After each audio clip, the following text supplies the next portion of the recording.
Well, as you guys can see, I've got the forge stripped.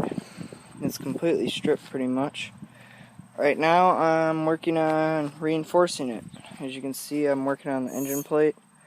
I think I've got it planned up, and I think this is going to hold it nice and solid. Then I'll weld it. I'm hoping that the V-twins bolt pattern lines up. Nothing else, I'll drill it through and bolt it to the steel then. Front end's down there. I'm going to be building a new front end for it. I got a crap load of list of parts sitting in the cart on BMI, waiting for me to pay for them and buy them. But I'm at about $250 so far. This is the stock steering setup, or it used to be. I'm going to be going a direct. That's the clutch. The two pulleys were seized. Well, the one wasn't seized, but this one was. So I'll be getting a new one of those. I'm going to set the clutch up different. I'm going to see about welding a tab come off over here and have the spring pull on this side instead of over here. Because right now it's set so it pulls on the pulley right here. I want to push the belt in instead of pull it out. And I'll probably be running angle or tube steel. I don't know if it's going to go down through here yet or if it's going to go up here. But it's going to go someplace like that. Run it all the way down, run it up, make this chassis nice and strong. Run bead down here, bead down here. And then it's going to be repainted. It'll be repainted back to its black color. And then I gotta find some Ford blue and do the hood and everything. It's about where I am with Ford right now. As far as the Cub goes, I did have it running.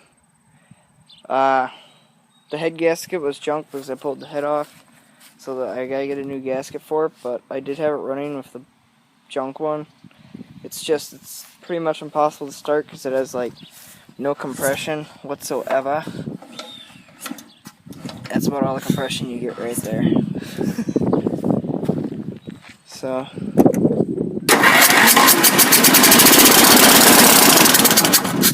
well, as you can see, it started. I cranked it earlier, it did not start. But it'll start, but it has no balls. It's probably like 1 horsepower. And the battery that I got from it appears to be a good battery. It's a Farm and Fleet, which is a place by my house.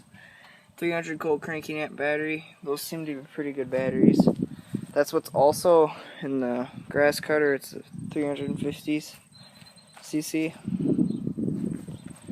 But before I sell it, I'm pulling the battery because I don't feel like buying a new one. The person that gets stuck with this thing can buy a new one. The deck is free, to say the least. It goes around. So, yeah, to get this thing running, I put a new flywheel key in it. It was actually a used one, but it was still good. But, new flywheel key, and I gotta get a head gasket for it. And it does burn oil. I don't know. I might get a honer and hone it, or try to. See how bad it can mess it up. This one, yeah, it's been sitting there since I hauled all the mowers home. Apparently, both tires leak. Oh, this one, it's got a slow leak, it's probably dry rotted. This one, I poked a hole in the tube when I installed it, so that's my own fault.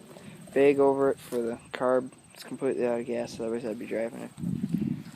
And I'm probably going to list this one for $300. And that's it for right now.